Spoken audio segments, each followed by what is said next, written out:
ꯊꯧꯕꯥꯜꯗ ꯂꯩꯉꯥꯛꯀꯤ ꯑꯃꯗꯤ ꯃꯤꯌꯥꯝꯒꯤ ꯂꯝ ꯈꯣꯞꯆꯤꯜꯂꯒ ꯁꯥꯖꯤꯜꯂꯤꯕ ꯁ꯭ꯇꯔꯛꯆꯔꯁꯤꯡ ꯗꯤꯁꯤꯅ ꯇꯛꯊꯣꯛꯄ ꯍꯧꯈ꯭ꯔꯦ꯫ ꯊꯧꯕꯥꯜ ꯗꯤꯁꯇ꯭ꯔꯤꯛꯀꯤ ꯃꯅꯨꯡ ꯆꯟꯕ ꯇꯣꯉꯥꯟ-ꯇꯣꯉꯥꯟꯕ ꯃꯐꯝꯁꯤꯡꯗ ꯂꯩꯉꯥꯛꯀꯤ ꯑꯃꯗꯤ ꯃꯤꯌꯥꯝꯒꯤ ꯂꯝꯗ ꯍꯦꯟꯖꯤꯟꯅ ꯗꯨꯀꯥꯟ ꯑꯃꯗꯤ ꯌꯨꯝ ꯌꯥꯎꯅ ꯇꯣꯉꯥꯟ-ꯇꯣꯉꯥꯟꯕ ꯁ꯭ꯇꯔꯛꯆꯔ ꯁꯥꯖꯤꯜꯂꯤꯕꯁꯤꯡ ꯑꯁꯤꯗꯒꯤ ꯗꯤꯁꯇ꯭ꯔꯤꯛ ꯑꯦꯗꯃꯤꯅꯤꯁꯇ꯭ꯔꯦꯁꯟ ꯊꯧꯕꯥꯜꯅ ꯇꯛꯊꯣꯛꯄ ꯍꯧꯈ꯭ꯔꯦ꯫ ꯑꯣꯖꯥ ꯃꯁꯤꯗ ꯑꯩꯈꯣꯏꯒꯤ ꯂꯝꯗꯝꯁꯤꯗ ꯄꯨꯛꯆꯥꯛ ꯑꯣꯏꯔꯤꯕ ꯑꯩꯈꯣꯏꯒꯤ ꯂꯧꯕꯨꯛꯇ ꯏꯪꯈꯣꯜ ꯁꯥꯖꯤꯟꯕ ꯗꯦꯟ ꯑꯣꯐꯤꯁ ꯕꯤꯜꯗꯤꯡ ꯁꯥꯖꯤꯟꯕ ꯁ꯭ꯀꯨꯜ ꯁꯥꯖꯤꯟꯕ ꯁꯤꯒꯤ eviction ꯁꯤꯗꯤ ꯑꯣꯖꯥ ꯀꯌꯥ ꯎꯗꯦꯕꯀꯣ ꯑꯣꯖꯥ ꯁꯤ ꯑꯣꯖꯥ ꯀꯩ ꯑꯣꯖꯥꯒꯤ ꯑꯣꯏꯕ ꯀꯩ ꯃꯣꯠ kitang pibiyo. Ay kama hayayewa eviction ji yam phayewa eviction ji tawgadamne ado eviction tawbagi dakar je kaide laino ba eviction tawbagi dakar je kaide laino state sigi masagi oiba even imphal ki su hairone bylaw om le jeba masagi ko building bylaw om le jai municipal area khuding makta magi bylaw le ram gane ba ko building sabai mo aduga highway gi oiba lamsi akhoina on ma matam da chap chaba magi leiri ba lamsi sidaina sibawni haibse leirabane ba masi construction tawrigai manung duda ngasai leiri be agency sing duna mana lambi chatpada mayum dei tholokpada adai mana office karakpada una sangraga kona paisa mayam amu kaithoga public ki matam kaithoga eviction tawri tanai phadaba laise sakarna matam chana government na matam chana thabak tawda badai ne habje masi akoi hana understand tawum change ko masi understand tawda ta de akoi hai ba poto ngasai repeatedly eviction ni sum tawni ba hojik tawre hojik eviction tawni khale ga um sagalakani amu eviction tawni habdi sarkar gi leiriba mari leina be agency sing je makoina magi duty se ai gi ithoni khangna ma chapam change hamne da aduga yumlo na bajing na so masi akoi yum dang na bajing na so moi ngasai gi se samna da akoi IMC gi sigi Imphal bazar gi manung ji leiba area si da yum mama gi lapna base suk le gadam ni fa leiraki achau se simuk chau gadam ni leiri dina ko sarkar na Karagumba Yumamagi, Masi Amin Singna, the SK Singna, then SDC Singna, my Magi, Lamze Yolakumatamda, Nataga Lamze Lerekomatamda, Masi Kamaito Gaganda, Magi Jagaduda, Magi Lamze, exactly Hobumzina, no Lumzina, no Ajama, Chapsana PV, never. Me any Umlaga, SKMA, Aminam Laga, the change, the Chinga, she thinks about Nangizena, I eat punk there, then a Maizadum low, Amagidum low, Amazon low, Aduda, Masai. Later Kulakta sai leiba corporator sing adagi municipal corporation gi mioi sing makhoi notice serve tawba ya ba timing da notice serve taw godam neba adui notice serve taw dramina kasai notice pradhan hoi jila hoi moina moi area da notice serve taw dramina yana chanam ni eviction gi dakar lai ne amar bi loi sajan gre ha ni da ko adu ani su da thamni gi ke no ganda settlement department je hitang masagi hoina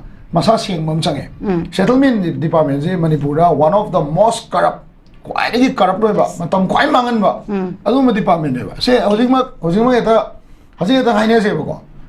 akoi any settlement department the SDC gi jaga da natraga SDO gi jaga da chappa matam da any paperwork to da akoi lam gi oigera ama gi oigera to ganda lupa chani jom chawa pidra di moi thabak so to de ba akoi gi se samna ha da akoi hoji gi kano se akoi gi hoji lei ba lam gi land conversion gi mong se land conversion gi mong se makoi paperwork bisal lugana masa mathanda official file cha ga dabje hai ba particular mioi si ma chatlaga file se tanaru dradi lupa chani jom piru dragadi magi paper se tha pharju tha taru pharju order se so lak to mong ne ba sima yam thi problematic oi pon ne ko sima lere adagi settlement department de lere ba SK adagi SDC sing dina dokon toriba lam hai tare ko makoina masi je khasle ne ai ta ga de makoina kai do gi tax thi hali no ba pata kamai pa hali no moi gi so soiba masa ge soiba khumjal laga akoina masi sarkari lamna sajan mani eviction tawni ga na pon jong thora ga di madugi oiba court ki ngasai gi law gi oiba angle da mina court appeal tro pa khola ko mayam thengna ka ne ba se ko thamni ni kai no ai ga da haji lei ba pata pai ba mioi mayam se masi da se langol area gi ko langol area gi si lamjing si da magi masagi pata pairaga lampel area su le mane mase pata si pairaga pata di leiba aduga dak oiba aduga sakana tax loba dak mayam leiba sigi dak sing je moi kamaina karam rule gi makada settlement gi kangu sina moi kamain taw na madugi tax le mi no tax ke roi lori roba kai mo se khasle ne ai targa di madugi allotment order ba tanara ko mi yauri ba matam matungina allotment order se tanara la ni dina ko allotment order tanaba yaroi da ba sarkar gi lam hai tai aduda ke dogi SK sing amin sing adagi ngasai gi SDC sing na kamain taw na madugi pata dak number du da ke dogi sarkar gi mari le na ba tax to ke dogi tiali no ba mi receipt pai ba tamam lei ho manipur da ko mayam lei je langol da lei so ai da lei chingmrong su le ngani adagi uripok sai su le ngani lamphel area da dama le ngani adagi anu ba tar ko jaga sing se ayam ba du main to allotment order pi ba ngata ne da masi सरकार की मरी लेने department मसा की duty मपुंग फाना फजना तौदबिदा माने याने यानब ngatangi तौसलगा कोना अखोई फिबम हम तारते मसी इविक्शन तौगे अदुगा इविक्शन तौ मतमदा सरकार की मतम मांगिनी तौपीदोइने अदगी मोई मसा की ऑफिशियल थबक तौगदबसिंग लोइना थादोमगा मदु इविक्शन नो यंजन लाक्तोइनी पुलिस डिपार्टमेंट पुरगा चत्तोइनी अदगी यानरतगदी कोर्ट ऑफ लॉ बावनो चत्तोइने बा सिगी तबकसी सरकार ना मतुंग नाव हाइतारेको थोगल लोइगे हाइतारगदी सेटलमेंट डिपार्टमेंट से नसागी मरुल मरी लेने एसडीसी सिंग एसके सिंग अमीन सिंग से मथोई सेंग थबक तौबम चंगेबको मसिदा लुपा चामी जंगागी चनी की याउदना थबक सुदबा आई मजे ओपन होइने तुम हाई आई सारा थोबने मजेको नुमित कुन्नी कुंथानी थाम भागा चे सुई पिरक्तबा अखोइना तानाबदा पिरक्तबा जगह में लay हेता ngasi aina haise face tawna je ka sukai de heta tawna je ko masi sigum nature sina masana adum eviction gi takar se lakta ne ba ada migi ngasai सरकार की लमने ले खासले दो अखोइना कोंदोक सले तो कोंदोक सलगा टैक्स थी में मतम दो मोय का टैक्स तो एक्सेप्ट तौरी नोबा कईगुंबा इफ सी सरकार की लेने है ताटी को मसीगी ओइबा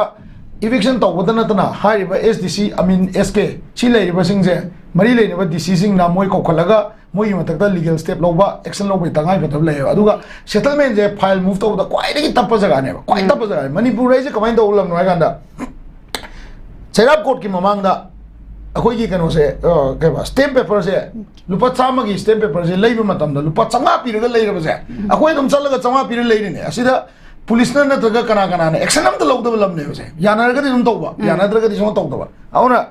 सरकार की एजेंसी सिंग से मथौ मफुंग फाना तौलगदी सरकार की मतम जे मांगोय अदुना असि गसागी IMC सिंग नोटिस पीबे आबा जगह सिंग मोय नोटिस पीगदमनी IMC ने तिसिंग आइले बहोंदे मागी सो एम्पावर ओइबा जगह में हम ले बिल्डिंग की बाइलो दे ले ड्रेन चन में ले मागी जगह द में हम ले मीगी मुंबई दगदी म्युनिसिपल कॉर्पोरेशन आईडी इवन लंबी भो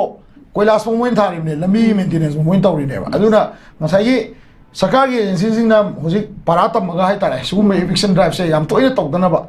मागी मतम की मतुंगिना माई मफम मतुंगिना यादव जगह सिंह दो मोइना नोटिस ऑफ तौ जहाना तौगदमनेबा इविक्शन नोटिस सिदी डीसी ने कई तौरेसिदी उपाय लेत्रकांदा मागिदी लोगी मतुंगिना लमसे मोइना खोपसले नत्र लंबी दे जले हाकन तौ मसी म्युनिसिपल कॉर्पोरेशन सिंग ना तौगदमने मोइ चंगकनो हाइगदमने बसे अखोई सीमा दगे दमा मुरेना मुंबई म्युनिसिपल कॉर्पोरेशन अदगी बेंगलोर की कॉर्पोरेशन मोइना इविक्शन तौबा मोइना ड्राइव तौबा बिल्डिंग वांगना सागलमदा थुगाइबा मैम मोइना अखोइगिना अदु नतेबा अखोइजिना स्ट्रेट अवे डीसी दगी लाएबा मसी मसागी ओइना मसाई मथौ तौदबसिंग जे मसी मतक स्टेप लौरगदी इविक्शन ड्राइव से का हेनसु उरोय अदुगा मियामनसु याम का हेन लम खोपसन खोप तौबसे मसी उरोय है सुमाइन तौजे